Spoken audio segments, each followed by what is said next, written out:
The Renaissance cannot be understood as an abrupt awakening or clean division from what came before. Its development unfolded gradually amid the existing frameworks of late medieval European society, influenced by enduring social, economic, political, and cultural forces. Grasping the Renaissance requires beginning with this preceding era, where persistence carried as much weight as transformation, and where the groundwork for future shifts accumulated through daily practices carried out across many lifetimes. Europe in the late medieval period presented a terrain of settlements, rural areas, established structures, and customs formed over hundreds of years. The vast majority of inhabitants occupied agricultural settlements, tending soil that their ancestors had worked before them. Life on the land moved according to cycles tied to the seasons, organizing both time and effort. Crops went into the ground and came out again following traditional understanding. Animals received watchful care to see them through the cold months. These patterns provided the backdrop for all subsequent developments. Though cities housed fewer people than the countryside, they assumed growing significance as the Middle Ages progressed.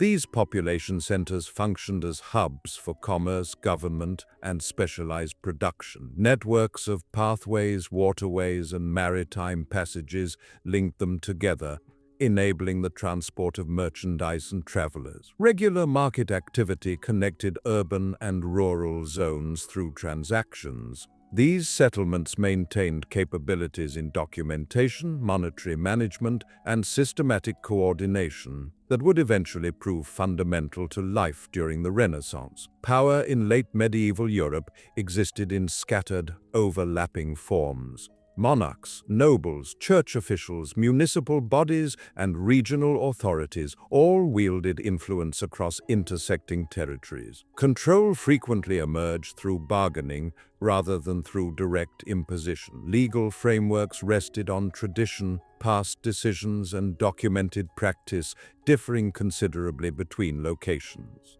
This intricate arrangement cultivated abilities in governance and legal thinking that would subsequently strengthen Renaissance organizations. The Church stood as the most widespread presence in European existence. It organized time through its ritual calendar, directed learning, and sustained literacy across society. Monastic houses, schools attached to cathedrals, and positions within the clergy kept alive scholarly traditions reaching back generations. Latin continued as the medium for intellectual work and official business, offering consistency across different territories. Religious conviction ordered everyday activities, shaped moral standards, and defined community belonging. Yet, then medieval communities were far from unchanging. Trade across long distances grew consistently, particularly following recovery from earlier upheavals. Traders transported commodities including cloth, aromatic substances, metals, and refined goods between different areas. Systems of lending and finance emerged to facilitate these exchanges, especially within Italian urban centers. These methods brought fresh perspectives on prosperity, temporal measurement, and uncertainty. Crises during the later medieval centuries also influenced the circumstances that led toward the Renaissance. Occurrences including food scarcity, armed conflict, and particularly the plague catastrophe disrupted demographic arrangements and social organization. Falling population numbers transformed working relationships, loosened inflexible hierarchies, and opened pathways for movement. Those who remained found themselves in circumstances with altered assumptions and fresh options. Cultural expression in this era showed both persistence and adaptation. Medieval artistic traditions maintained their vitality in religious buildings, handwritten volumes, and communal areas. Art fulfilled devotional, governmental, and memorial functions. Skilled production sites passed down capabilities through training systems. Those creating art operated within recognized patterns, though gradual testing occurred as methods improved and observation grew more careful. Formal learning reached only limited portions of society but expanded in reach. Schools teaching language fundamentals, institutions of higher learning, and individual instructors prepared people in persuasive speech, legal practice, healing arts, and religious study. These establishments kept classical writings alive alongside medieval interpretation. The approaches to reading, examination, and argument refined in these environments would eventually underpin Renaissance humanistic study. The Italian peninsula held a particular position within late medieval Europe. Its physical layout encouraged commerce and urban expansion. Independent city governments, including Florence, Venice, and Genoa, built substantial commercial economies and intricate political arrangements. Resources gathered through finance, trade, and manufacturing. Community identity gained increasing importance, influencing support for cultural undertakings and artistic production. Within these urban spaces, accumulated resources found visible expression. Structures, shared spaces, houses of worship, and charitable foundations became demonstrations of position and obligation. Support went to those producing art, pursuing scholarship, and designing buildings. This backing did not spring from momentary impulse, but from long-standing traditions of civic obligation and religious commitment. The preservation and transmission of ancient knowledge formed another essential foundation. Classical writings had never vanished completely from European consciousness. They endured in monastery collections, academic programs, and legal customs. During the later Middle Ages, expanding availability of manuscripts and heightened attention to language promoted deeper interaction with ancient authors. This engagement advanced slowly, propelled by scholars formed within medieval educational structures. Language itself underwent evolution. Though Latin held its place in scholarly work, everyday languages acquired importance in governance, literary creation, and written communication. This broadening permitted ideas to move through wider circles and enabled fresh forms of articulation. The simultaneous presence of Latin and common tongues produced a complex cultural landscape. Identity in late medieval society took shape through kinship, occupation, and place. Professional organizations coordinated skilled work and controlled instruction. Kinship connections facilitated economic endeavors and social progress. Personal standing carried deep significance, strengthened through involvement in communal affairs and visible demonstration. These arrangements promoted investment in schooling, artistic creation, and intellectual pursuit as pathways to establishing position. Urban settings produced different experiences of temporal flow. Timekeeping devices, planned schedules, and accounting methods organized daily activities. Temporal measurement became increasingly exact, supporting commercial and administrative needs. This focus on systematic arrangement and measured relationships would later shape approaches to both artistic and intellectual work.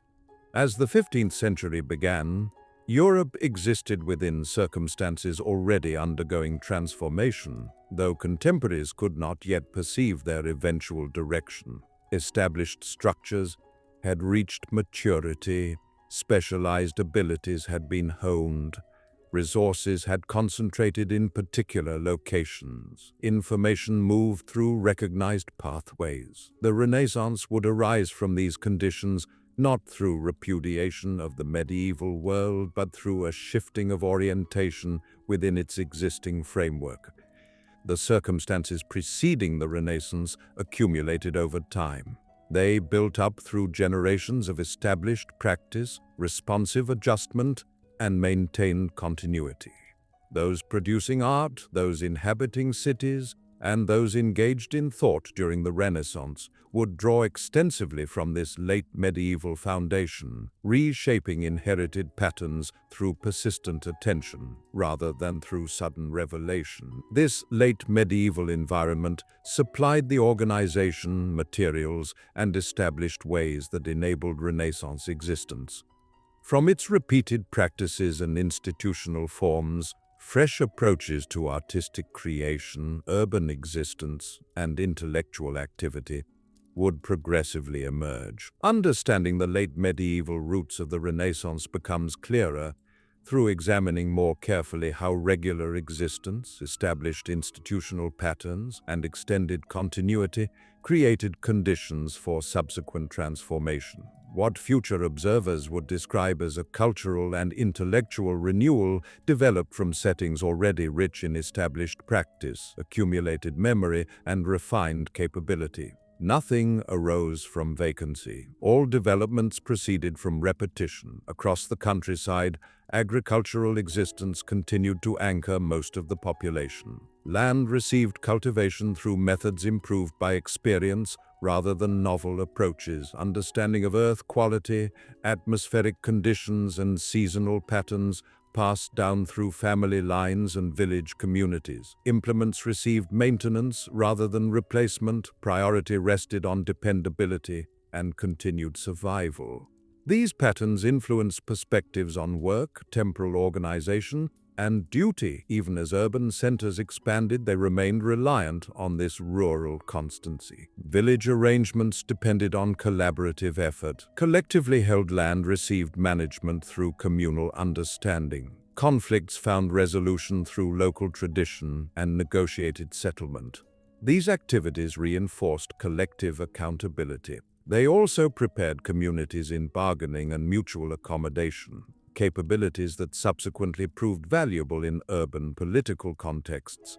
Urban centers, meanwhile, grew in organizational complexity. Town administrations created routine procedures requiring documentation, written exchanges, and fiscal oversight. Governing bodies convened on regular schedules. Determinations received written recording. Revenue assessments were calculated and gathered. These undertakings promoted practical literacy, extending beyond religious circles. Written communication became an instrument of administration and commerce rather than exclusively of faith. Professional guilds occupied a central position in urban existence. They controlled instruction, manufacturing processes, and standards. Those learning trades spent years under supervised instruction. Those who had mastered skills transmitted techniques with attention. This arrangement emphasized measured advancement and regard for established practice. It also generated settings where capability, rather than lineage exclusively, could bestow standing. Skilled workers learned to prize exactness, measured relationships, and repeated practice, habits that would subsequently influence artistic work. Production sites remained places of continuity. Those painting, carving, working metal, and constructing buildings functioned within recognized parameters. Materials underwent preparation according to inherited procedures. Compositions followed understood patterns recognized by those commissioning work and those viewing it. Novel approaches emerged through careful adjustment rather than wholesale rejection. Powers of observation improved gradually as artists sharpened their attention to surrounding reality. Support for cultural production during the late medieval era already connected resources with creative output. Religious establishments commissioned altar paintings, handwritten volumes, and architectural projects. Municipal authorities funded shared construction and decoration. Families endowed worship spaces and memorial structures. These commissions expressed devotional commitment, acts of remembrance, and communal pride. They also maintained skilled employment and transmitted artistic understanding across generations. Educational access expanded modestly yet steadily. Elementary schools instructed boys in reading ability, written expression, and persuasive communication. Advanced institutions delivered specialized instruction in legal study, medical practice, and theological scholarship. Course content rested in medieval tradition, yet it maintained and passed forward classical writings. Students acquired abilities to examine language, build reasoned positions, and interact with the authoritative sources. These capabilities would subsequently redirect toward fresh forms of investigation, Collections of books and documentary repositories expanded gradually. Manuscripts required hand copying, demanding forbearance and exactness. The copying process promoted close textual engagement and familiarity with content. Commentary accumulated in margins across time, capturing successive generations of interpretation. Ancient authors received reading through medieval perspectives, yet their presence remained unbroken. Religious observance continued organizing daily experience. The schedule of religious commemorations and abstinence periods shaped activity and rest. Ceremonial practices marked life transitions and strengthened communal bonds. Religious buildings and monastic communities remained centers of learning and cultural support. Rather than restricting cultural development, religious establishments maintained constancy and supplied resources that would subsequently support Renaissance undertakings. The Italian urban setting intensified these dynamics. Concentrated networks of cities promoted rivalry and interaction. Resources flowed through banking and commercial exchange. Political authority resided with councils, family groups, and organizations rather than remote rulers. This environment rewarded educational attainment, eloquent expression, and visible demonstration. Communal existence encouraged investment in architectural work, artistic production, and shared space. Temporal measurement, increasingly recorded and tracked, shaped perception. Accounting procedures demanded attention to sequence and measured proportion. Architectural design emphasized equilibrium and systematic arrangement. These habits influenced ways of observing and reasoning that would subsequently receive articulation as fresh ideals. By the opening of the 15th century, conditions that would sustain Renaissance artistic production, urban culture, and intellectual work had already become deeply integrated into everyday practice. Capabilities had been refined, organizations had achieved stability, resources had concentrated, information circulated. What remained was a gradual reorientation of focus. The Renaissance would not discard this existing world, it would function within it, slowly adjusting emphasis from received authority toward direct interaction with writings, physical spaces, and human observation. That adjustment would require duration, sustained effort, and maintained continuity. This first section, therefore, does not conclude with a decisive turning point. It settles into preparedness. The late medieval world furnished the ground in which Renaissance culture would develop, formed through repeated practice rather than through fracture. The expansion of independent Italian city governments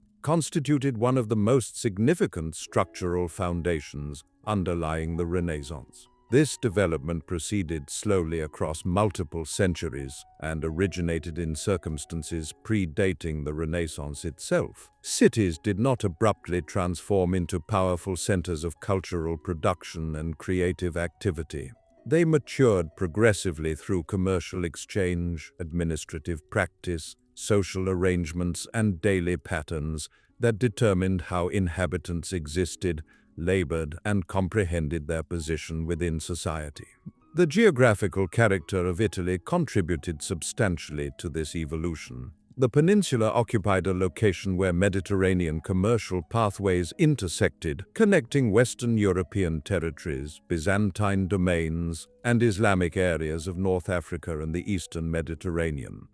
Coastal positioning, waterways suitable for navigation, and manageable distances between population centers promoted movement of commodities and travelers. These circumstances sustained early urban persistence, even during eras when many northern European territories remained predominantly agricultural in character. By the close of the medieval period, numerous Italian cities had already secured considerable self-governance. Imperial and monarchical control often remained remote or constrained, permitting urban populations to administer themselves through councils, judicial officers, and assemblies.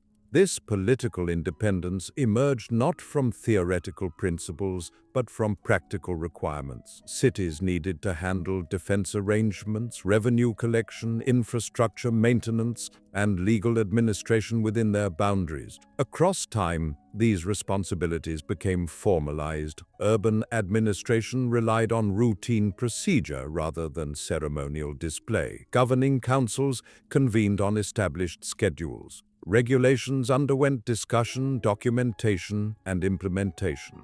Administrative positions rotated according to recognized procedures.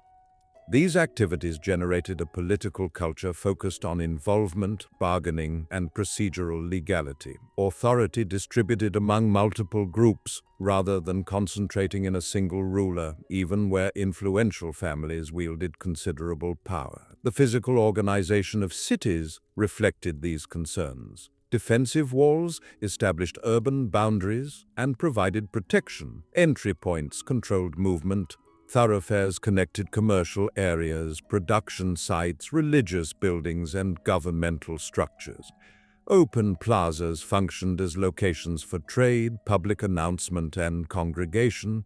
These spaces received daily use, reinforcing collective identity through repetition rather than through formal ceremony. Economic activity drove urban expansion. Commerce and manufacturing supported population concentration and resource accumulation. Italian cities became centers for textile manufacturing, metalworking, and refined goods production. Production sites functioned within regulated frameworks, ensuring quality and continuity. Training arrangements prepared new generations, embedding capability within family and neighborhood connections. Banking and monetary management expanded alongside trade. Merchants needed approaches to handle credit arrangements, transfer resources, and calculate gains and losses. These methods promoted mathematical capability, systematic documentation, and relationships grounded in trust. Financial activity remained concrete. It organized daily patterns as traders examined records, worked out terms, and coordinated transport. Accumulated resources did not stay private.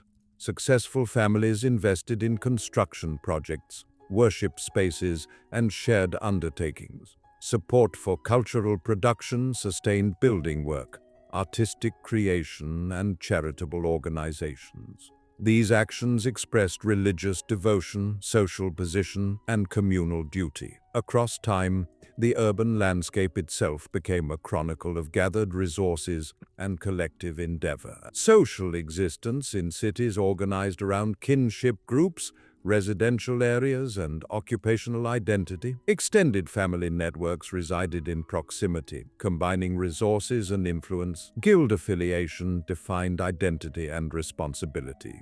Social advancement remained possible but demanded careful management of connections and personal standing. Public conduct mattered as visibility reinforced confidence and position. Daily existence in Italian cities followed anticipated rhythms. Markets opened at established times. Production sites operated according to available light and demand patterns. Bell signals marked temporal divisions and occurrences. Religious observance structured the yearly calendar. These patterns generated a sense of systematic order, supporting complex social interaction. Formal learning gained increasing significance in urban settings. Literacy proved necessary for commerce, governance, and legal practice. Educational institutions trained boys in reading ability, written expression, and numerical calculation. Advanced education prepared individuals for occupations in legal work, medical practice, and administration. This instruction served practical ends, though it maintained classical texts and methodologies. Italian cities also encouraged cultural interchange. Merchants, diplomatic representatives, and travelers moved between cities with regularity. Concepts circulated alongside merchandise. Artistic approaches, administrative procedures, and intellectual concerns spread through imitation and modification. Rivalry between cities promoted investment in shared construction and cultural output. Florence demonstrates these dynamics clearly. Its economy depended on banking and textile manufacturing, political authority distributed among councils and prominent families, support for cultural production sustained artists and builders. Daily existence revolved around production sites, market activity, and civic involvement. Comparable patterns appeared in Venice, where maritime commerce and administrative exactness shaped urban routine, and in Milan, where manufacturing and territorial authority influenced governance. Despite their variations, Italian city-states shared common characteristics. They prized systematic order, maintained continuity, and valued personal standing. They invested in physical infrastructure and organizational structures. They depended on skilled labor and systematic documentation. These qualities generated environments where artistic creation, architectural work, and intellectual activity could develop through sustained attention rather than through momentary inspiration. Urban existence also introduced fresh ways of experiencing physical space and temporal flow. Streets and structures underwent planning and upkeep.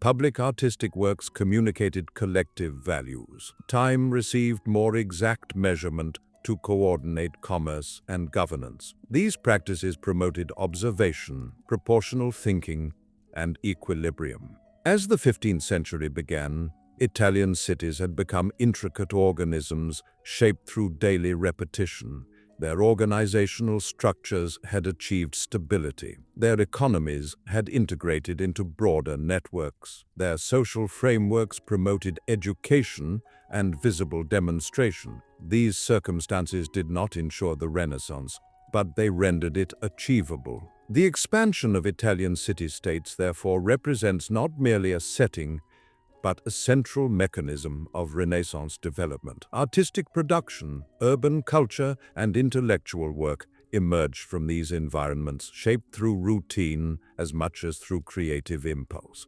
From this urban foundation, fresh approaches to resources, spatial organization, and human observation would continue unfolding. Economic transformation during the Renaissance did not commence through sudden alteration of medieval commercial practice. It arose from systems already functioning across centuries that progressively assumed fresh scale, complexity, and social significance. Commerce, finance, and manufacturing were not separate from daily existence. They organized time, determined relationships, and shaped how people understood worth, effort, and obligation. The emergence of merchant prosperity, therefore, constituted not simply an economic development but a social and cultural phenomenon. Trade across long distances had characterized European existence well before the Renaissance. Italian traders were already engaged across the Mediterranean, moving textiles, metals, grain, aromatic goods, and luxury items. What shifted during the late medieval and early Renaissance era was the concentration and consistency of these transactions. Commercial pathways became more dependable, business arrangements became more systematized. Uncertainty received management through accumulated experience, mathematical reasoning, and established trust, rather than through chance exclusively. Merchant families structured their existences around commercial activity. Travel planning, written correspondence, and financial recording shaped daily patterns. Traders rose in early hours to examine ledgers, confer with associates, and work out arrangements. Written messages transported information across distances, sustaining networks of reliability. Time spent awaiting vessels or transport caravans filled with planning rather than inactivity. Economic existence demanded forbearance, focused attention, and retained knowledge. The advancement of banking sustained this expansion. Credit mechanisms permitted merchants to function beyond constraints of immediate cash availability. Deposit accounts, lending arrangements, and transferable notes reduced requirements to move large quantities of coin. These methods represented practical responses to recurring challenges rather than theoretical innovations. Across time, they became incorporated into standard practice. Record-keeping methods grew more elaborate. Traders documented transactions with care, monitoring gains and losses. These records were not merely technical instruments. They embodied attitudes toward systematic arrangement, equilibrium, and accountability. The practice of meticulous documentation influenced broader patterns of thinking, promoting exactness and forward planning. Merchant prosperity differed from land-based resources in significant ways. It remained mobile, divisible, and reliant on activity rather than inheritance exclusively. This mobility transformed social connections. Resources could expand or contract within a single lifetime. Personal standing and dependability became as significant as ancestry. These qualities promoted investment in education, literacy cultivation, and public standing. Urban economies grew increasingly specialized. Particular cities concentrated on specific commodities or functions. Textile manufacturing flourished in certain territories, sustained by skilled labor and material access. Other cities became centers of finance, shipping, or governance. This specialization linked cities together through transaction, generating interdependence rather than isolation. Production sites remained central to manufacturing. They were locations of continuity where capabilities transmitted through training arrangements. Daily work involved repetition and refinement. Quality carried importance as standing influenced demand. Novel approaches occurred progressively through adjustment rather than experimentation for its own purpose. Professional guilds regulated manufacturing and labor. They established standards, managed instruction, and defended members' concerns. These organizations emphasized constancy and continuity. They also strengthened social identity, connecting work to moral expectation and communal responsibility. Resource accumulation generated fresh consumption patterns. Merchant families invested in residences, clothing, and household items reflecting position. These demonstrations were not purely private. They remained visible within neighborhoods and shared spaces, reinforcing social hierarchy and personal standing. Support for cultural production emerged from these economic circumstances. Accumulated resources sustained artistic work, architectural projects, and scholarly activity. This backing often received framing as civic obligation or religious devotion rather than personal indulgence. Commissioned work provided employment for artists and builders while strengthening social connections. Economic transformation also shaped urban space. Market areas expanded, storage facilities received construction. Pathways, bridges, and harbor facilities underwent maintenance. These infrastructures sustained daily transaction and reinforced the centrality of commerce in urban existence. Rural economies adapted correspondingly. Agricultural output increasingly responded to urban requirements. Landowners invested in productivity and transport capacity.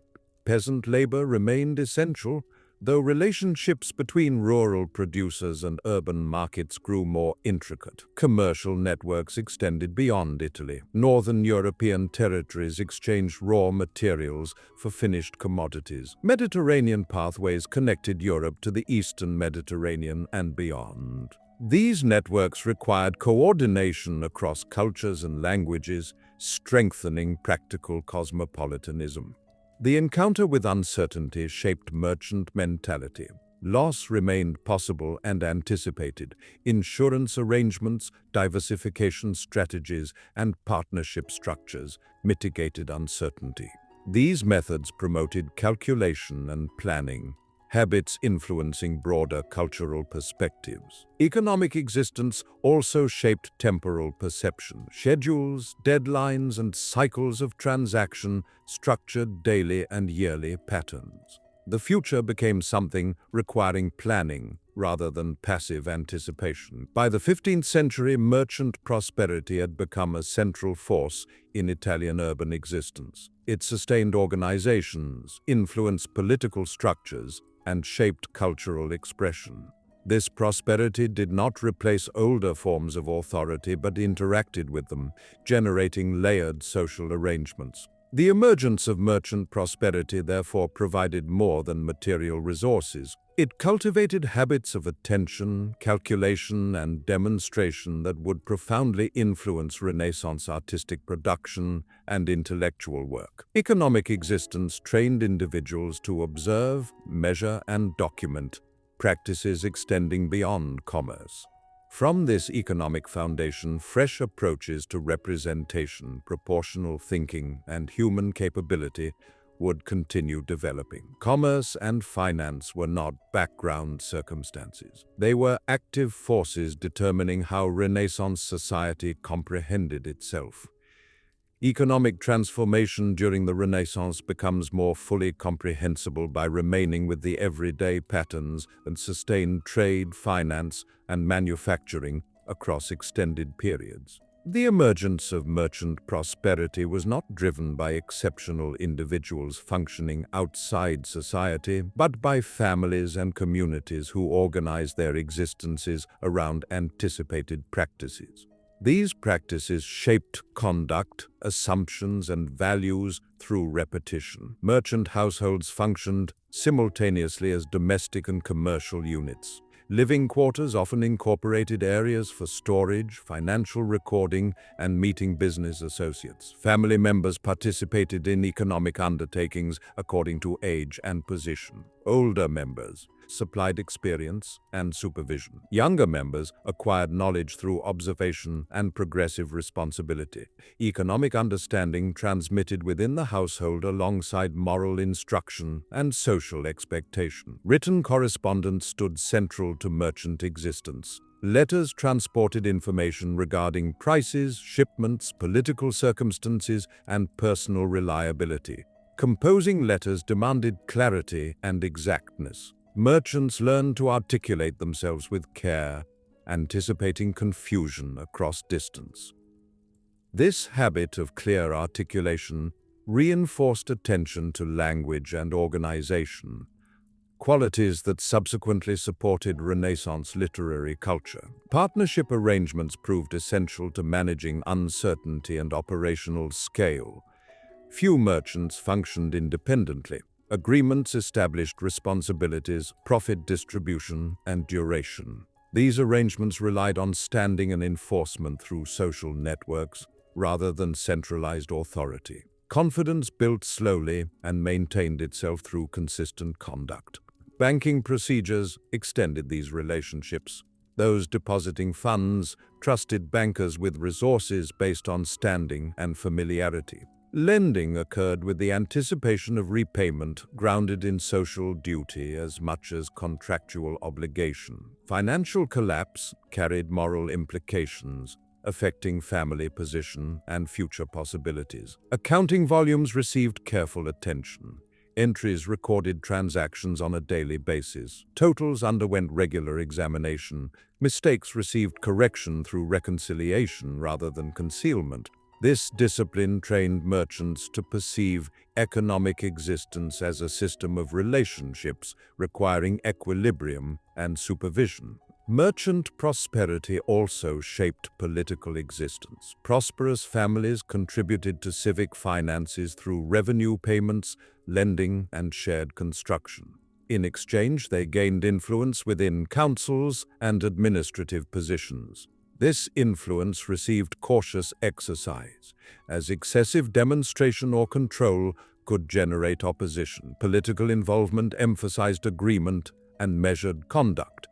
Economic achievement sustained educational investment. Merchant families invested in instruction for their children, recognizing literacy and numerical capability as essential abilities. Education remained practical, concentrated on language fundamentals, arithmetic, and persuasive communication. These abilities supported commerce and governance equally. Urban economies sustained diverse forms of labor. Carriers, sailors, recording clerks, skilled workers, and domestic servants all depended on commercial exchange. Their daily patterns took shape from the rhythms of transaction. Market areas opened and closed on schedule. Vessels arrived and departed according to seasonal patterns. These rhythms coordinated urban existence. Textile manufacturing illustrates the integration of economic undertaking into daily pattern. Raw materials underwent processing through multiple stages by different workers. Coordination demanded scheduling and confidence. Quality control depended on collective standards. Finished commodities entered commercial networks, connecting local labor to distant consumers. Women occupied significant positions in economic existence, particularly within households and production sites. They oversaw accounts, supervised manufacturing, and sustained relationships. Their labor proved essential to continuity, though often without formal documentation. Consumption patterns reflected economic transformation. Households acquired commodities, signaling position and preference. Clothing, furnishings, and dining items became indicators of identity.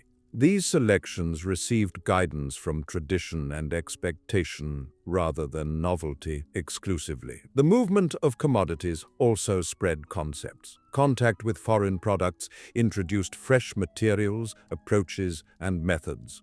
These influences received gradual absorption, adapted to local tradition. Economic existence remained subject to disruption. Armed conflict, disease, and political instability affected commercial exchange. Merchants responded by diversifying pathways and partnership arrangements. Capacity to endure, built through experience rather than theoretical understanding. Across time, merchant prosperity became normalized. It ceased appearing as an irregularity and became part of recognized social hierarchy. This acceptance sustained investment in extended projects including construction, artistic production, and organizational structures. The habits cultivated through commerce, attention, calculation, forbearance, and confidence extended beyond economic existence. They shaped how people approached artistic creation, architectural work, and scholarly pursuit. Measurement, proportional thinking, and systematic documentation became valued approaches to engaging with surrounding reality.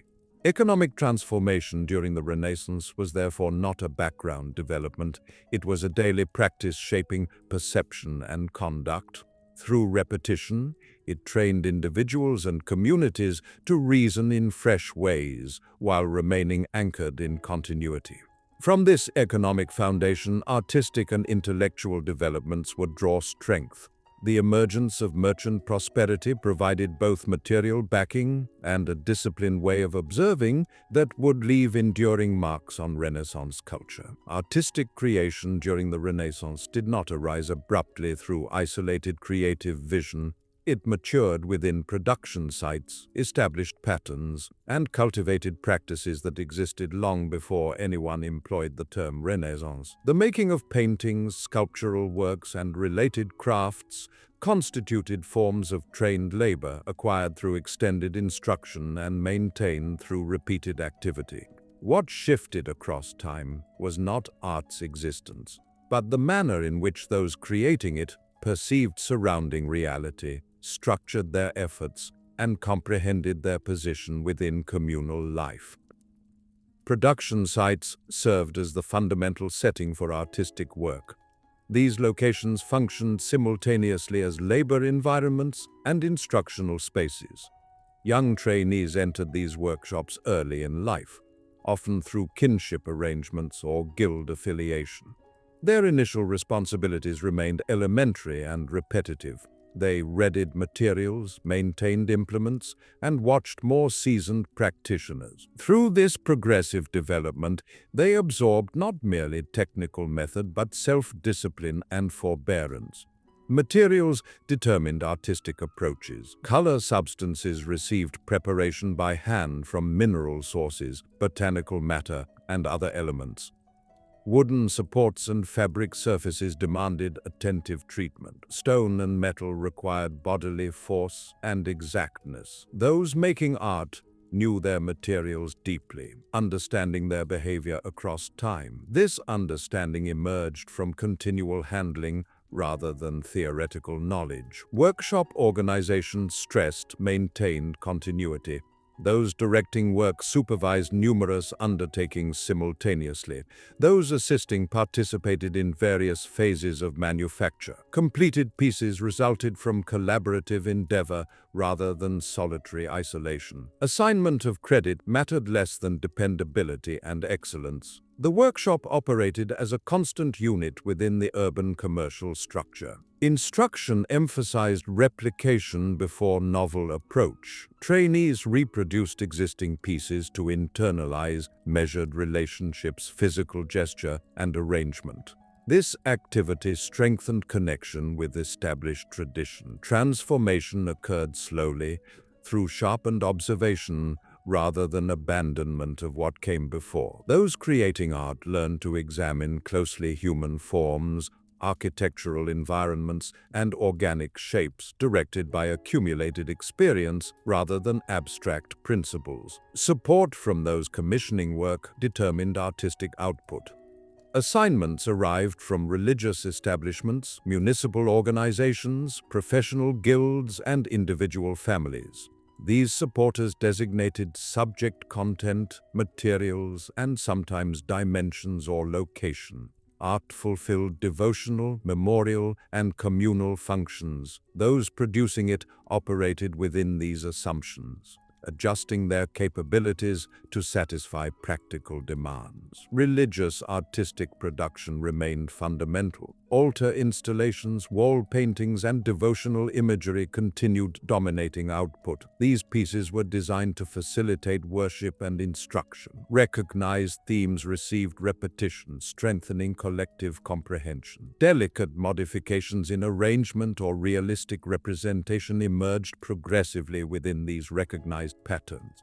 Communal artistic work also occupied a position. Cities invested in adorning shared structures and locations. Three-dimensional works and paintings conveyed civic character and collective principles. These pieces encountered daily interaction, influencing urban experience through repetition rather than through exceptional display. Investigation of measured relationships and spatial organization gained significance through applied work. Those making art tested the positioning of human figures and architectural components. These trials grounded themselves in workshop experience. They reflected expanding attention to how objects manifested in relationship to one another, guided by observation rather than theoretical regulation. Sketching became a fundamental activity.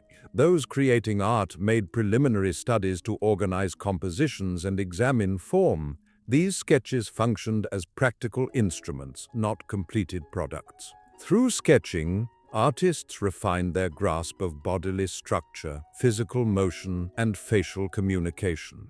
This activity sustained measured advancement rather than abrupt transformation. Artistic standing developed through dependability.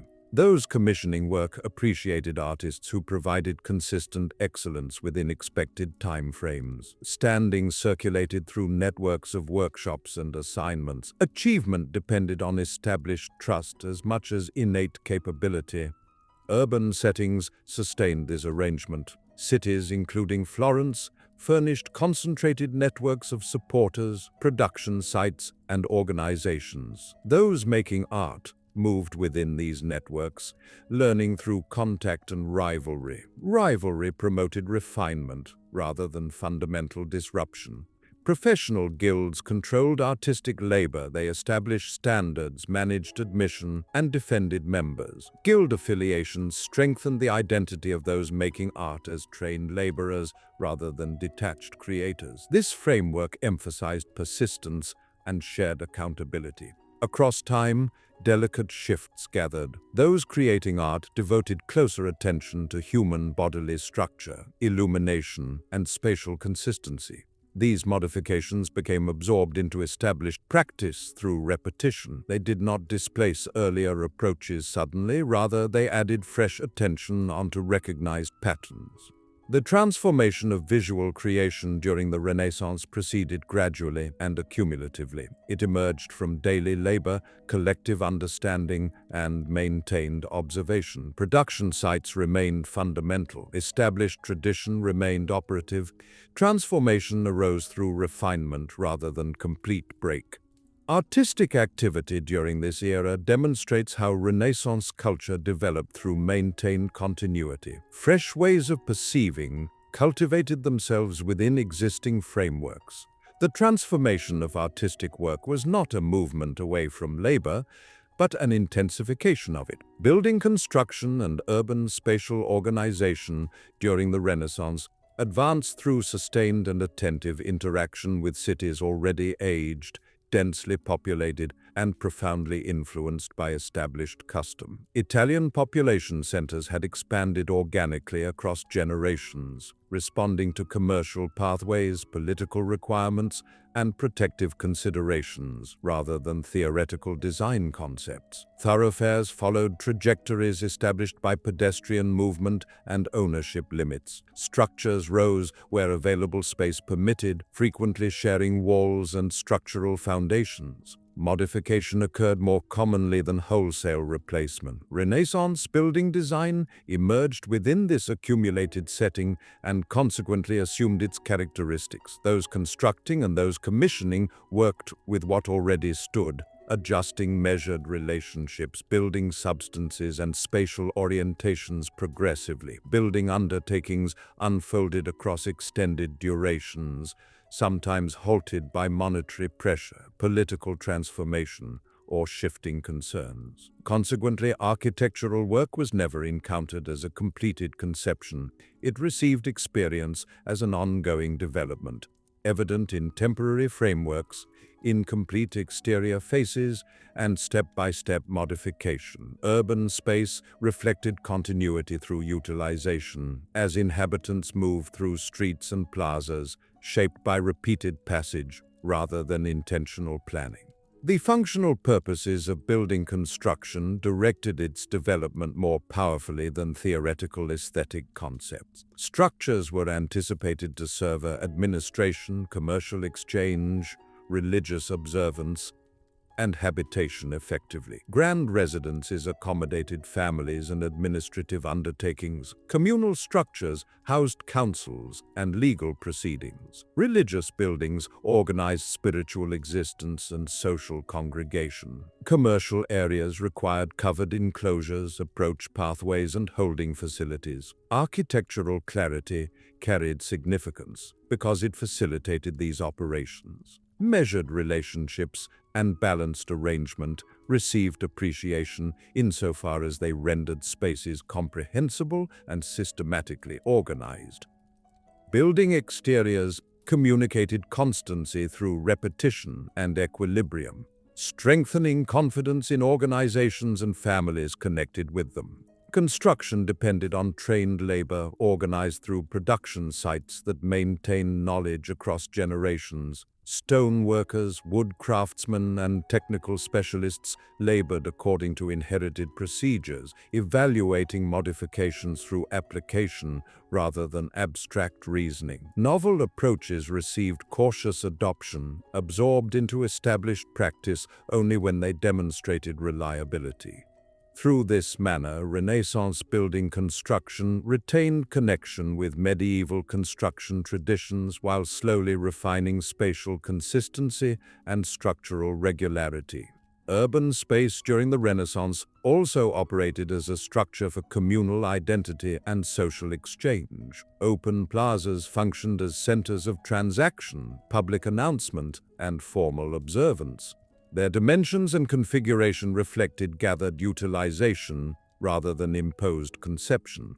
Thoroughfares connected residential areas and established structures, directing movement through recognized pathways. Public investment concentrated on upkeep and enhancement rather than fundamental transformation. Defensive walls, entry points, water crossings, and water sources received repair and improvement to facilitate daily existence. Religious buildings remained primary reference points, anchoring spiritual and social patterns. Residential building construction reflected social stratification while remaining integrated into collective urban composition. Larger residences signaled influence through scale and building substance rather than through separation. Urban development remained step by step. Thoroughfares received gradual widening, spatial orientations received correction across time. Infrastructure enhancements responded to requirement rather than comprehensive conception. Through these developments, the Renaissance city grew more systematically organized and internally consistent without sacrificing its accumulated character. Building construction clarified existing space rather than redefining it, influencing how inhabitants experienced movement, institutional power, and communal membership through daily repetition. Building construction in the Renaissance city received experience across duration, rather than at a singular instant. Structures were not encountered as finished declarations, but as components of a functioning setting shaped by repeated utilization. A grand residence exterior gained significance through daily passage, administrative pattern, and public congregation. A religious building received understanding not solely by its physical configuration, but by the pattern of worship, formal procession, and tranquil presence within the residential area. Urban building construction therefore operated as a structure for established custom rather than an isolated object of examination. Modifications in measured relationships, spatial orientation, and building substance became absorbed progressively as inhabitants moved through recognized spaces day following day. Fresh architectural patterns did not demand particular notice. They grew recognizable through repetition. Through this manner, architectural transformation occurred at the tempo of everyday existence, strengthening continuity rather than disruption. The city instructed its inhabitants how to move, congregate, and pause, not through direct teaching, but through persistent spatial configuration. This connection between building construction and temporal flow appeared especially evident in cities with extended and intricate histories. In locations including Rome, ancient remains, medieval structures, and Renaissance contributions coexisted within the identical urban composition. Fresh construction did not eliminate the existing, but adjusted itself around it. Defensive walls, vertical supports, and structural bases from preceding eras influenced the positioning and directional alignment of subsequent buildings. Those designing structures labored within these limitations, orienting fresh exteriors with existing thoroughfares and visual axes. The outcome was not uniformity, but internal consistency. In cities including Florence, where commercial undertaking and population concentration ran high, architectural adjustment concentrated on clarity and systematic arrangement. Thoroughfares received gradual standardization. Building fronts received alignment to generate visual continuity. Open plazas received more distinct definition as collective spaces for commercial exchange and communal undertaking. These modifications were functional responses to crowding and movement rather than aesthetic trials. Building construction served to systematize the circulation of inhabitants, merchandise, and institutional power within the city.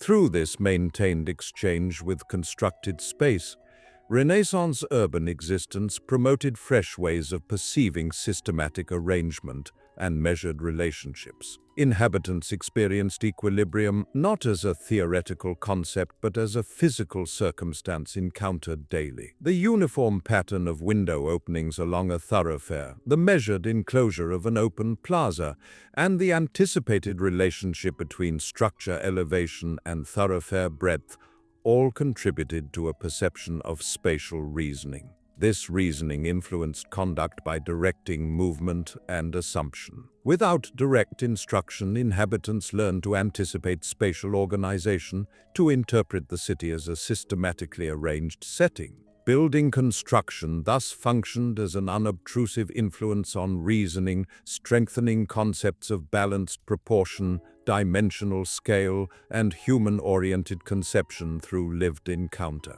The Renaissance city did not declare these principles. It incorporated them in established pattern. Across time, this spatial discipline became part of how inhabitants comprehended their surroundings and their position within them.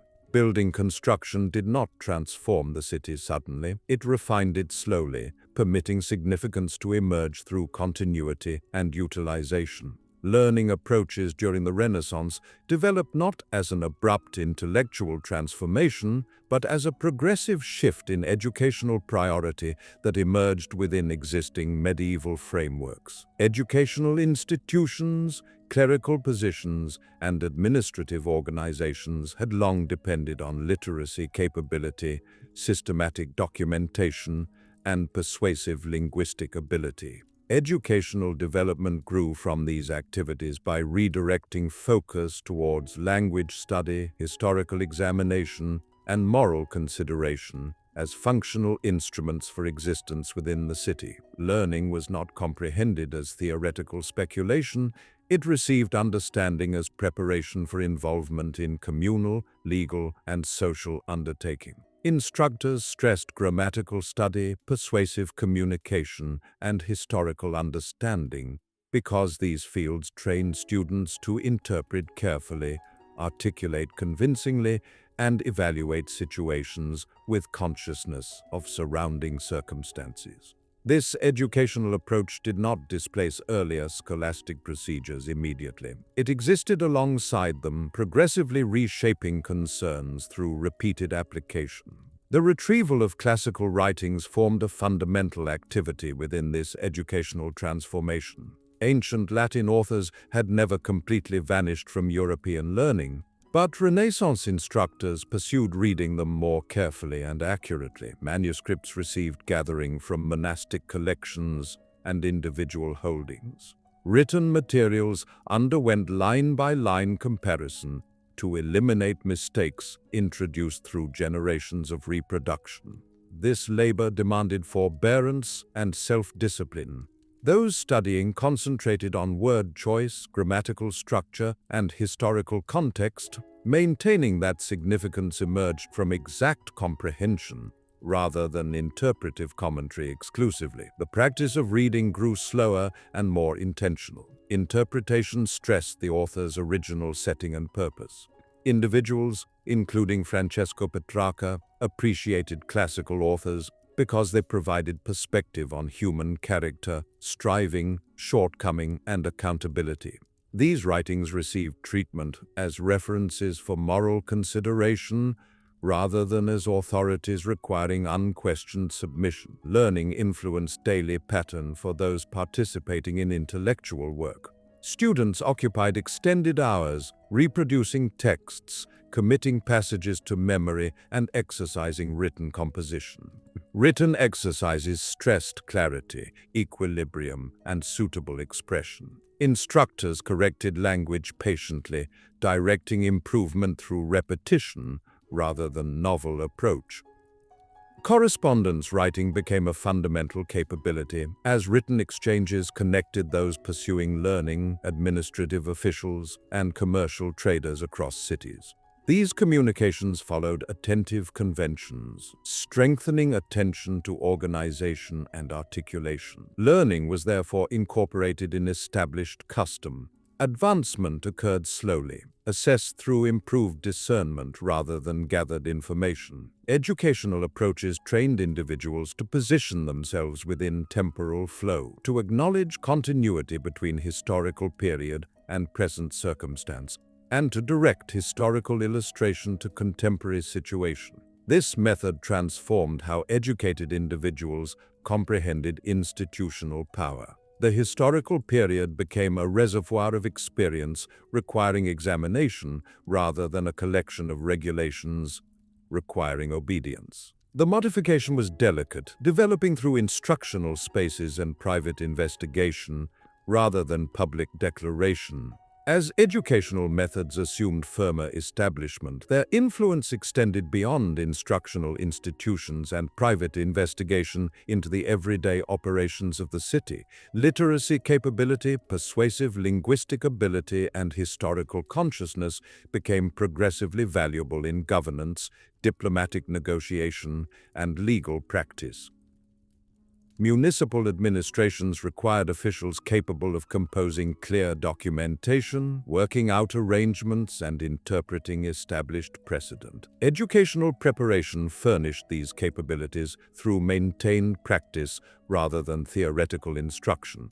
Those completing this educational setting entered communal service, bringing with them customs of attentive interpretation, measured written expression, and contextual discernment. Their labor did not transform established organizations immediately. Rather, it refined how existing positions operated, bringing greater uniformity and attention to language into daily administrative pattern. The connection between learning and communal existence proved reciprocal. Cities maintained educational institutions and instructors because they required trained individuals to oversee correspondence, monetary affairs, and legal matters. In exchange, learning strengthened communal identity by preparing individuals to participate responsibly in shared existence. Instruction was therefore appreciated not solely as individual development but as collective investment. Teaching stressed moral reasoning alongside technical capability. Students received encouragement to examine illustrations from historical record when assessing present situations. This custom cultivated a perception of continuity between historical period and present circumstance, strengthening the concept that communal accountability received learning through experience documented across time. The circulation of educational customs also transformed patterns of written exchange. Written correspondence expanded in quantity and significance. Communications connected those pursuing learning, administrative officials, commercial traders, and those commissioning cultural production across cities. These interactions demanded clarity, respectful expression, and exactness. Those composing devoted attention to expressive tone and organizational structure, modifying language to readership and intention. Across time, this activity standardized patterns of articulation and strengthened collective assumptions. Written exchange became a disciplined undertaking shaped by established convention rather than immediate impulse. This discipline facilitated cooperation across distance and strengthened networks of established confidence. Learning shaped how individuals comprehended institutional power. Written materials were no longer approached solely as repositories of unchanging truth. They received critical examination with attention to setting and purpose. This method promoted comparison and assessment rather than simple acceptance. In legal and administrative contexts, this custom facilitated attentive interpretation of documentation and established precedent. Institutional power remained respected, but it received mediation through comprehension rather than unthinking repetition. This transformation did not undermine constancy. It enhanced it by anchoring determinations in informed discernment. Educational approaches also influenced social advancement. Though availability remained constrained, literacy capability and persuasive linguistic ability furnished pathways for progression beyond lineage exclusively. Individuals who demonstrated competence and dependability could obtain positions of accountability. This possibility promoted investment in learning among families participating in commercial exchange and governance. Learning became a pathway to securing constancy and personal standing across generations. Daily patterns for educated individuals reflected these concerns. Duration divided between interpretation, written composition, verbal exchange, and communal service. Investigation was not separated from labor, it facilitated it directly. Collections of writings, administrative locations, and instructional spaces overlapped in operation. Learning remained continuous rather than limited to youth. Administrative officials and those pursuing scholarship continued interpreting and corresponding throughout their existences, refining discernment through applied activity. Educational development therefore reshaped instruction by incorporating it more profoundly into daily communal existence. It did not generate a separate intellectual category detached from communal life. Rather, it cultivated individuals whose learning received application through routine administrative, legal, and diplomatic undertaking. This integration ensured that educational principles circulated quietly, strengthened through repeated application rather than through formal declaration. The influence of this educational method gathered across duration. Language became more exact, historical consciousness intensified, moral reasoning became more contextually grounded. These modifications were delicate and frequently unobserved, yet they transformed how cities administered themselves and how individuals comprehended their position within them. This developmental phase demonstrates how Renaissance transformation occurred through maintained continuity. Learning refined existing activities rather than displacing them. Through daily implementation, educational practice became part of the composition of urban existence, preparing conditions for subsequent developments in reasoning and articulation. As educational methods continued achieving maturity, their influence became less apparent as a separate approach and more operative as a standard circumstance of educated existence. What had previously been an intentional concentration on language study and classical illustration settled into routine assumption. Interpreting attentively, composing carefully, and reasoning through historical comparison became established customs rather than conscious goals. This standardization carried more significance than novel approach. It ensured continuity across generations, permitting educational activity to endure without requiring constant validation. Educational institutions maintained instructional programs that stressed grammatical study, persuasive communication, and historical understanding. Instructors relied on recognized procedures of repetition, correction, and illustration. Students advanced slowly, obtaining discernment through maintained exposure rather than accelerated instruction. Learning developed as a lifelong development shaped by familiarity with written materials and disciplined utilization of language. The physical locations of learning reflected this steady integration. Instructional spaces, collections of writings, and administrative locations remained modest and operational. Volumes possessed value but received daily handling. Manuscripts received interpretation, reproduction, annotation, and comparison. Commentary accumulated in margins, documenting the presence of numerous readers across duration. These locations promoted quiet concentration rather than visible demonstration. Learning received experience as labor, demanding forbearance and regular attention. The absence of impressive display strengthened earnestness. Learning remained anchored in sustained effort rather than momentary inspiration. Educational investigation also influenced perspectives toward retained memory and temporal flow. The historical period received approach as a continuous chronicle of human experience rather than a remote authority. Historical writings received interpretation alongside contemporary documentation, promoting comparison. This activity cultivated consciousness of transformation and continuity, functioning simultaneously.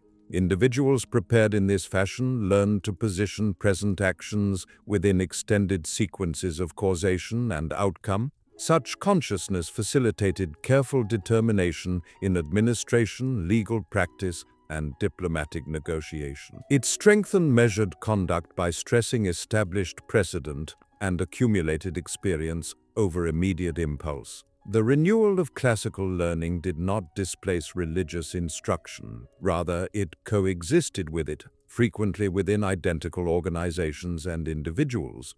Those in clerical positions studied persuasive communication and historical understanding alongside theological scholarship. This combination strengthened moral consideration grounded in human experience as well as established doctrine. Learning, therefore, facilitated ethical reasoning that examined surrounding circumstance and purpose. This method aligned with the requirements of urban existence, where determinations influenced diverse populations and demanded equilibrium rather than absolute assessment. By the closing of the 15th century, educational methods had become a recognized component of urban cultural expression. Their presence appeared evident not in formal declarations, but in the expressive tone of documentation, the organizational structure of written correspondence, and the manner of public discussion. Language assumed greater exactness. Reasoned position became more measured. Reference to historical illustration became common. These characteristics influenced communal exchange quietly and consistently. The extended significance of educational development resided in its procedural method rather than its subject content. It prepared attention, self-discipline, and discernment. It appreciated clarity over obscurity and accumulated experience over theoretical speculation. Through repetition, it generated customs that extended beyond learning itself. These customs shaped artistic creation, building construction, political structures, and individual conduct. They promoted observation, measured relationships, and moderation. Educational development, therefore, represents a refinement of how individuals learn to reason and communicate, rather than a movement away from earlier established tradition. Its achievement depended on forbearance and maintained continuity. By incorporating itself within routine educational activity, it ensured endurance without demanding constant renewal. With learning firmly integrated into communal and occupational existence, the Renaissance setting stood prepared for additional consideration of human experience. From these customs of interpretation, written composition, and discernment would emerge fresh approaches to comprehending humanity itself. That development belongs to the subsequent developmental phase, where those engaged in thought and written expression began articulating evolving perspectives on human character, worthiness, and accountability. The evolving comprehension of humanity during the Renaissance did not emerge from repudiation of received conviction, but from a progressive transformation in attention toward human experience as it developed in temporal flow, geographical location, and surrounding circumstance. Those engaged in thought and written expression during this era received formation through educational activities that stressed language study, historical examination, and moral consideration. They approached human existence as something that could receive observation, verbal description, and comprehension through attentive investigation of action, personal character, and outcome. Written composition became a fundamental means of this investigation. Through correspondence, formal treatises, historical chronicles, and literary productions, authors examined how individuals functioned within kinship groups, urban centers, and established organizations. These compositions were not speculative in character. They grounded themselves in lived reality, influenced by communal accountability, political encounter, and individual consideration. The human figure at the center of Renaissance reasoning was not theoretical. It received positioning within communal structures, bound by duty, retained memory, and selection. Literary output during this era reflected continuity with medieval patterns while slowly reorienting priority. Poetic composition, narrative construction, and moral written expression remained significant, but authors progressively concentrated on individual voice and viewpoint. Language received attentive treatment, appreciated for its capacity to transmit subtle distinction and purpose. Those composing pursued clarity and equilibrium, refining articulation through revision and replication of classical patterns. This attention to expressive manner was not decorative. It reflected a conviction that exact language facilitated exact reasoning. The practice of written composition became a disciplined activity through which authors examined their own experience and that of others. Productions, including those of Dante Alighieri, though rooted in medieval established tradition, demonstrated how individual journey and moral consideration could receive articulation through organized narrative.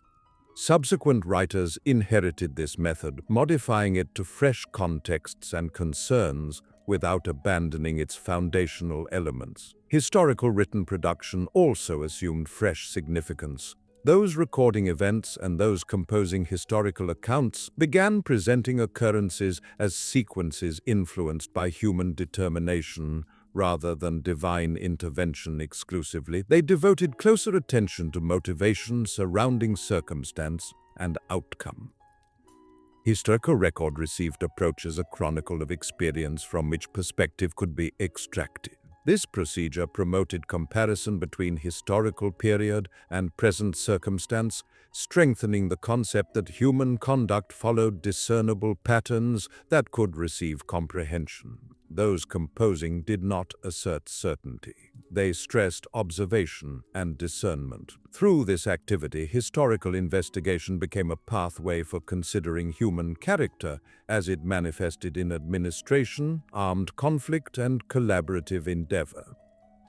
Philosophical consideration during the Renaissance remained closely connected to ethical reasoning and communal existence.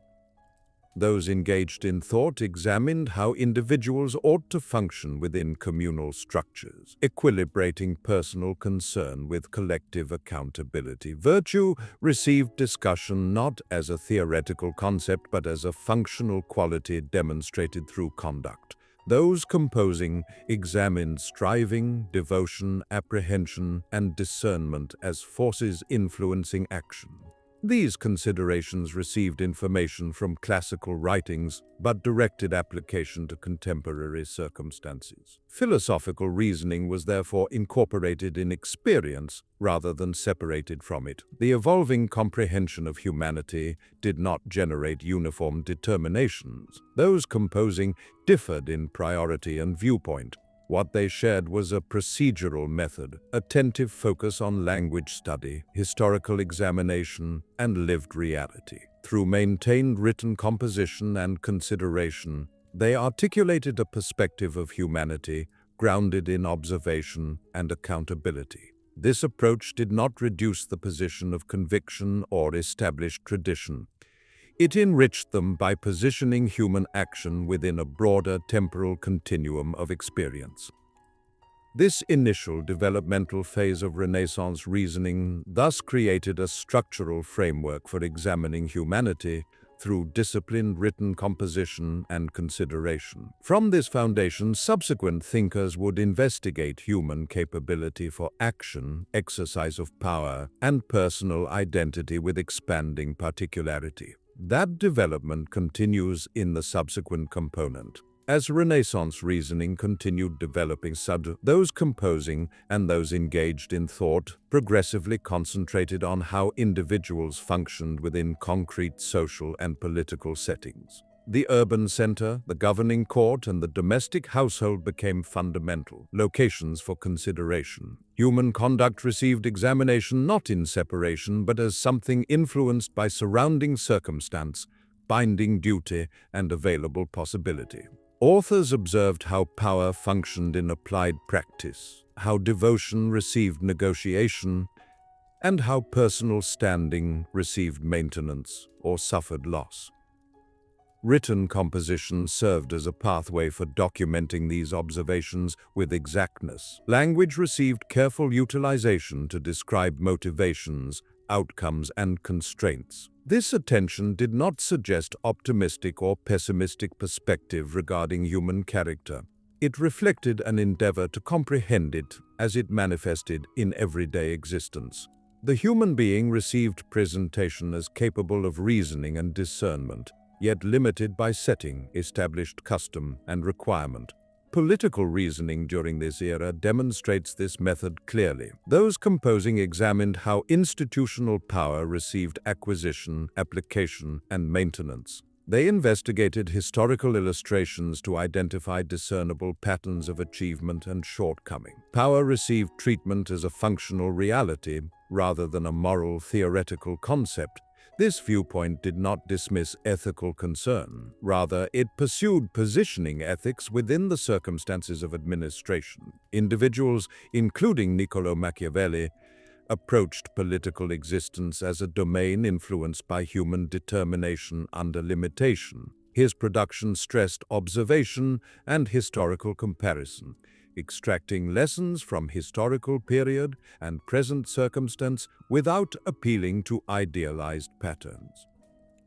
This procedural method reflected a broader Renaissance tendency to anchor consideration in experience rather than speculation. Literary and philosophical written production also investigated interior existence with greater attention. Authors considered emotion, retained memory, and self-consciousness as components of human experience. Individual correspondence, reflective written compositions, and structured dialogues furnished space for this examination. Written composition permitted individuals to examine their own responses to achievement, shortcoming, friendship formation, and loss. This introspective direction did not separate the individual self from communal structures. It positioned individual consideration within social setting. Personal identity received comprehension as formed through exchange, influenced by learning, labor, and relational connection. Written composition operated as a disciplined activity through which authors clarified reasoning and moderated immediate impulse. The gathered effect of these methods was a broadened comprehension of humanity that stressed intricacy and changeability. Human beings were not established through unchanging categories exclusively. They received perception as capable of modification, mistake, and developmental growth. This perspective did not dismiss moral accountability. It positioned it within consciousness of surrounding circumstance and constraint. Discernment became contextually grounded rather than absolute. Such reasoning facilitated measured conduct and careful foresight, qualities appreciated in communal existence. By the conclusion of the 15th century, Renaissance writers had created enduring approaches for examining human experience through language study, historical investigation, and sustained consideration. These procedural methods did not generate a singular doctrinal position. They provided instruments for comprehending action and outcome. Through repetition and application, these instruments became part of educated activity. The evolving comprehension of humanity was therefore not a declaration of fresh conviction, but a refinement of focused attention. It promoted attentive observation of how individuals existed, selected courses of action, and persevered within the frameworks of their surrounding reality. With this transformation, Renaissance reasoning prepared pathways for additional investigation of understanding itself. The subsequent developmental phase would extend disciplined observation beyond human conduct to the organic world, influencing fresh approaches to systematic investigation and comprehension. The advancement of fresh approaches to understanding during the Renaissance did not commence through repudiation of received learning, but through a progressive transformation in how observation, accumulated experience, and articulated explanation received appreciation. Medieval intellectual work had long depended on authoritative writings, logical reasoning procedures, and interpretive commentary. These procedural methods did not vanish. Rather, they received accompaniment by expanding attention to direct observation of the organic world. This modification emerged slowly within recognized activities of investigation, instruction, and skilled production. Those practicing medicine observed bodily conditions and symptom manifestations with greater attentiveness.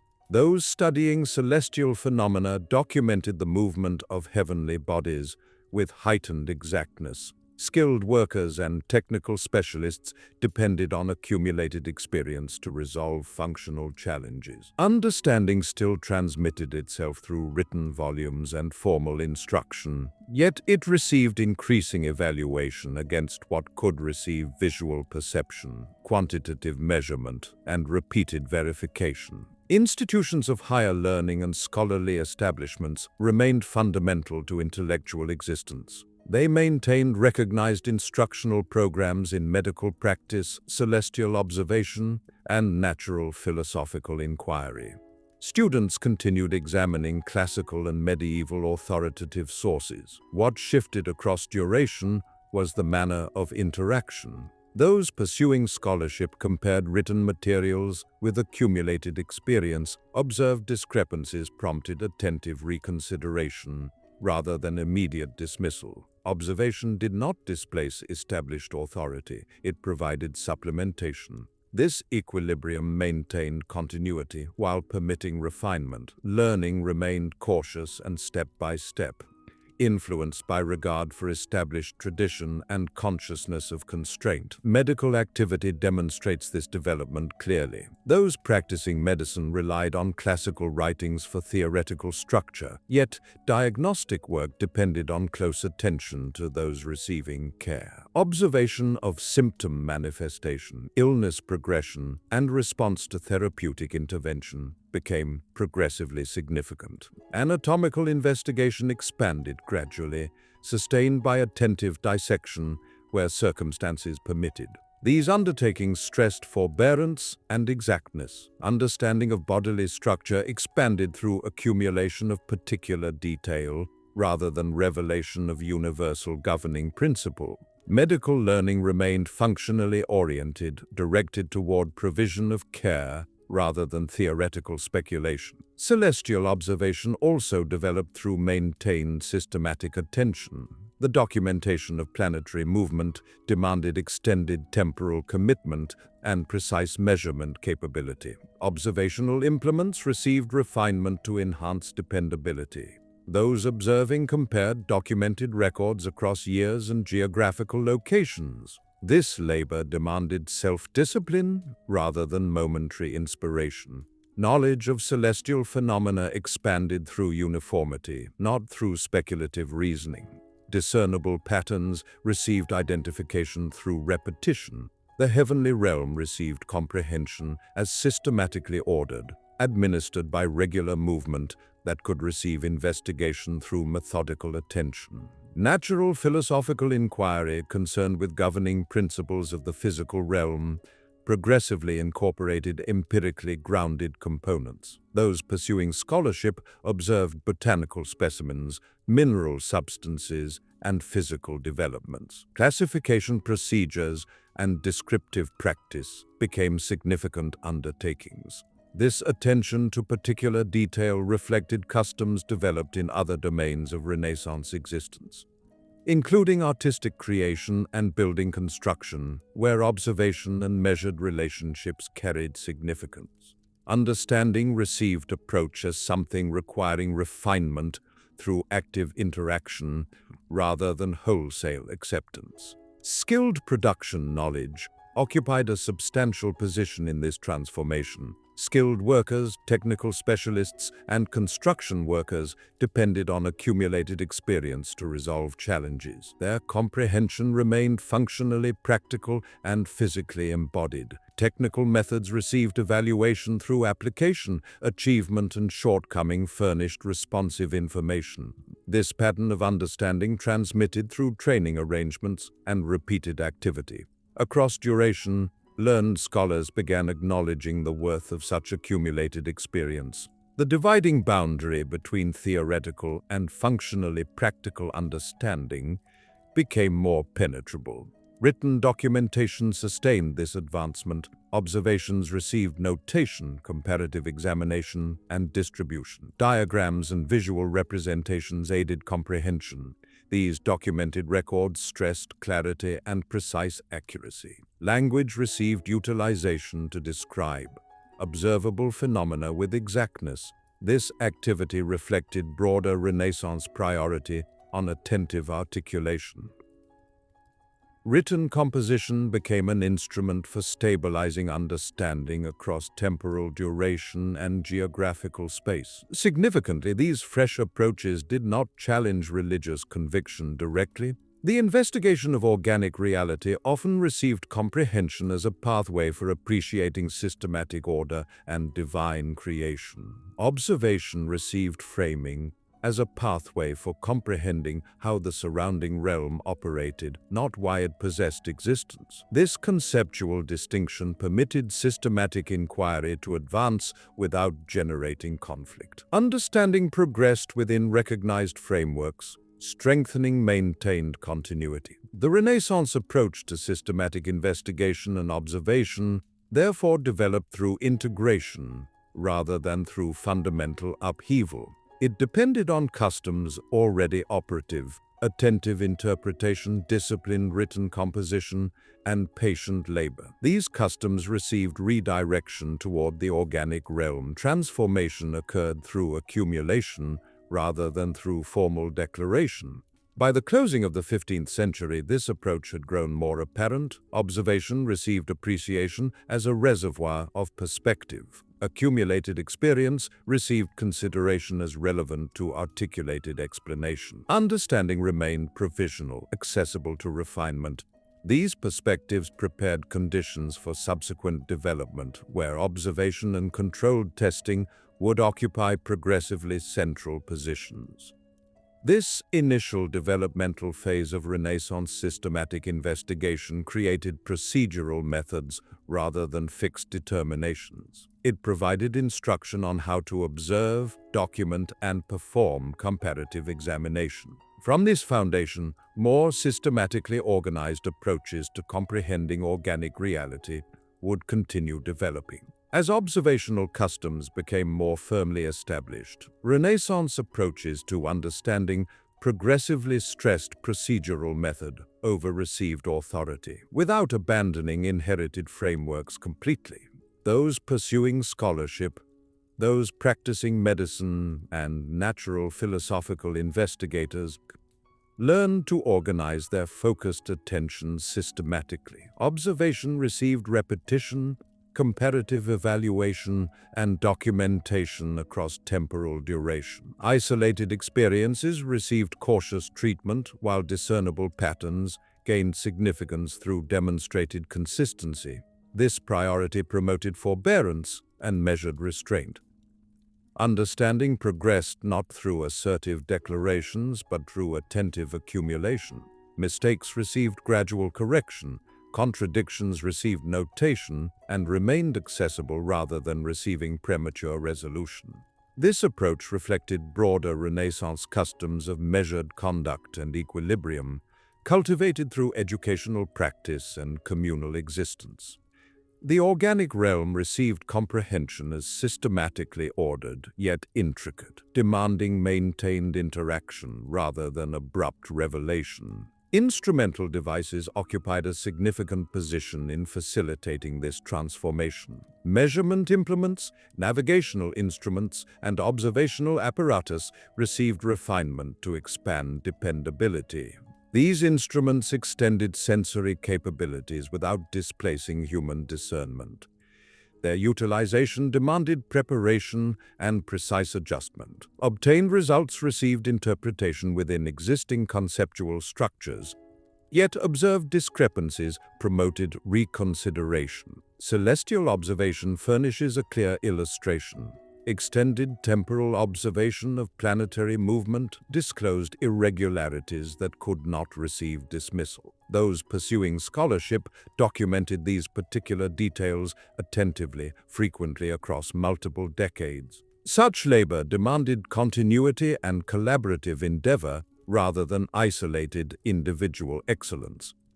Observation became a collective undertaking, facilitated by collective standards and documented records. The connection between theoretical framework and functional practice remained fundamental. Learned writings furnished linguistic expression and organizational structure for articulated explanation, while accumulated experience provided particular detail and corrective modification. Those practicing medicine compared anatomical understanding derived from written materials with discoveries from direct observation.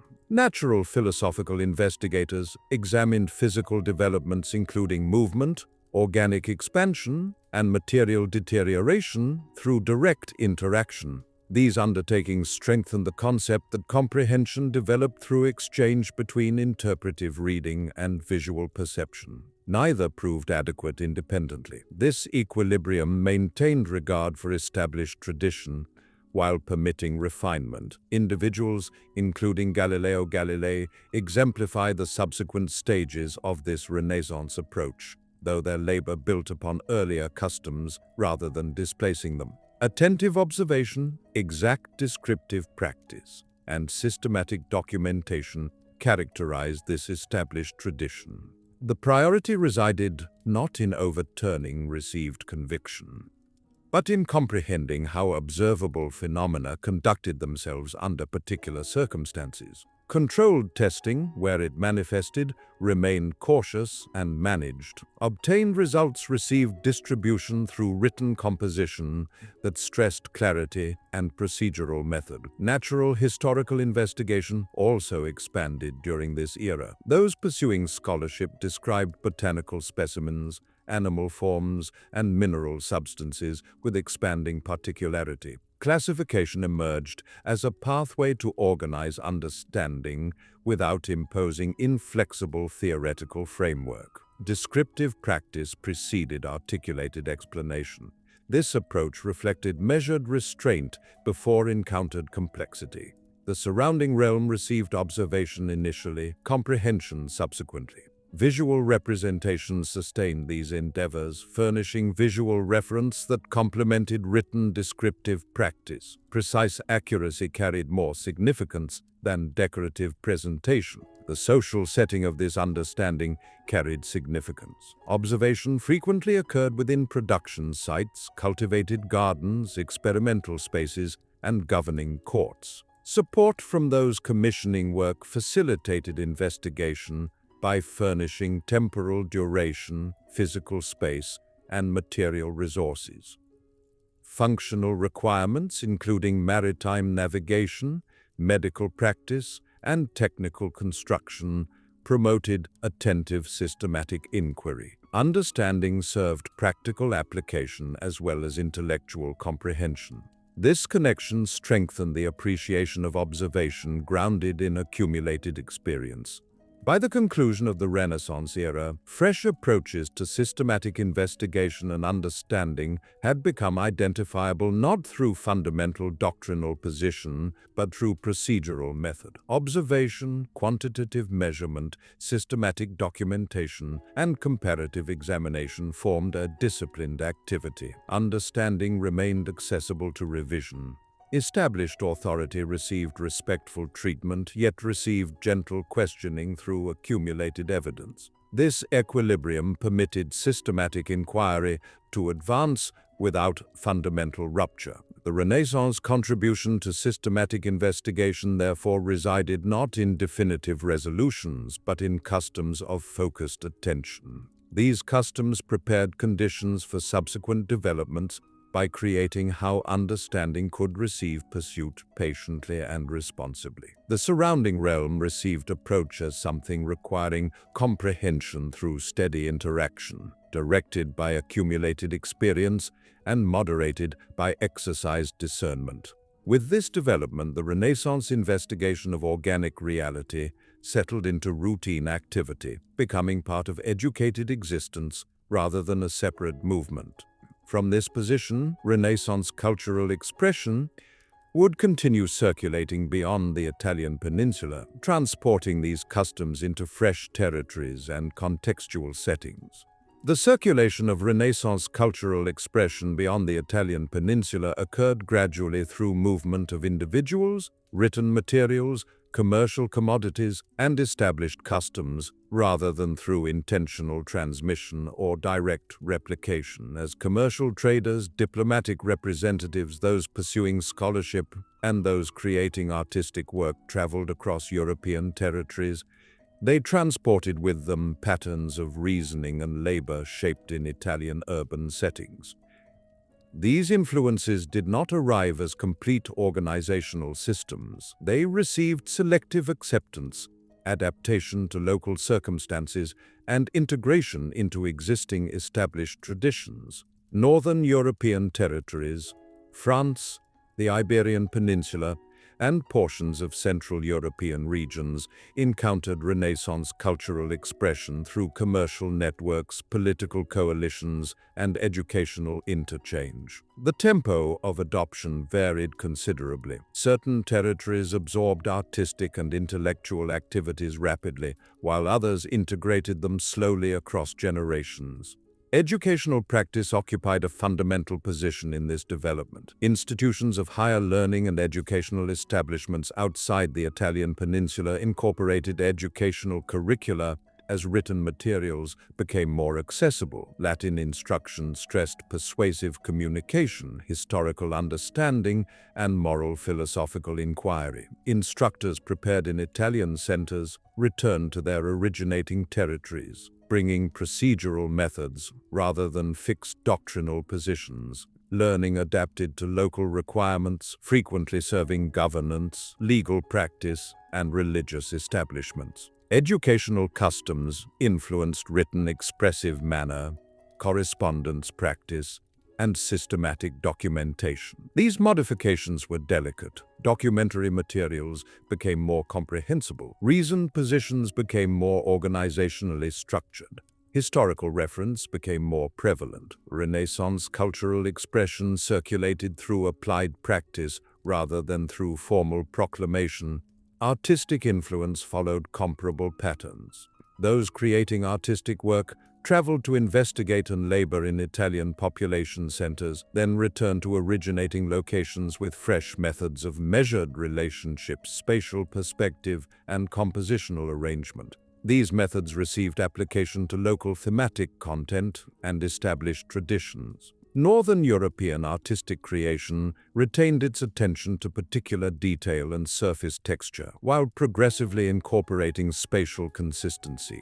Building construction adopted Renaissance components selectively, combining them with recognized patterns. Transformation occurred through adaptive modification rather than wholesale displacement. The mechanical printing apparatus accelerated the circulation of Renaissance cultural expression by expanding availability of written materials. Volumes circulated more extensively and economically, facilitating education and literacy capability. Classical authors, educational writings, and technical treatises reached readerships far beyond their originating locations. Interpretive reading became a more prevalent activity among clerical personnel, administrative officials, and commercial traders. This expanded availability strengthened customs of investigation and comparative examination. Political and religious contextual settings influenced reception patterns. In certain territories, Renaissance learning facilitated centralized governance and legal transformation. In other locations, it strengthened religious instruction and moral teaching. Cultural interchange did not eliminate distinction.